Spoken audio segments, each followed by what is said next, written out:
আজকে আমি বাড়িতেই বানিয়েছিলাম আইসক্রিম। ফার্স্টেই নিয়েছিলাম 250 ml হুইপ ক্রিম। তারপর সেটাকে ভালো করে ব্লেন্ডার দিয়ে ব্লেন্ড করে নিয়েছিলাম এই অবস্থায় না আসা পর্যন্ত। আরেকদিকে গ্যাসে আমি বসিয়ে দিয়েছিলাম ডবল বয়েলিং প্রসেসে চকলেট মেল্ট হতে।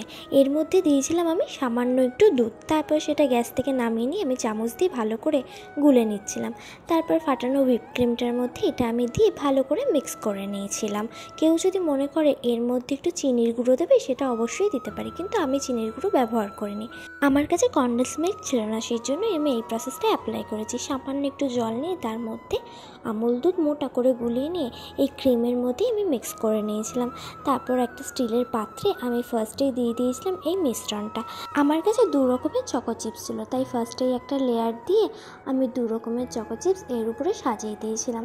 তার উপর থেকে দিয়ে দিয়েছিলাম আরেকটা লেয়ার। তারপরে আবার আমি চকো চিপসগুলো সাজিয়ে দিয়েছিলাম।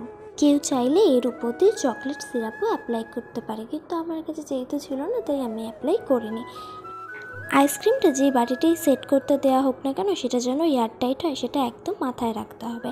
আমি যেরকম একটা টিফিন বক্সে এটা সেট করতে দিয়েছিলাম। টিফিন বক্সের ঢাকনিটা লাগিয়ে দিয়ে সেটা আমি ফ্রিজে রেখেছিলাম 8 ঘন্টার জন্য। কেউ যদি মনে করে এটা 8 ঘন্টার জায়গায় 12 ঘন্টা রাখবে তাহলে আরও ভালো হবে।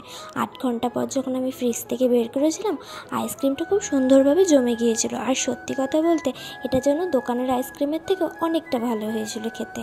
আজকের জন্য এইটুকু। Tata bye bye. ভিডিওটা ভালো লাগলে একটা লাইক করে দিও, চ্যানেলটাকে সাবস্ক্রাইব করতে ভুলো না। দেখা হবে অন্য কোনো ভিডিওতে।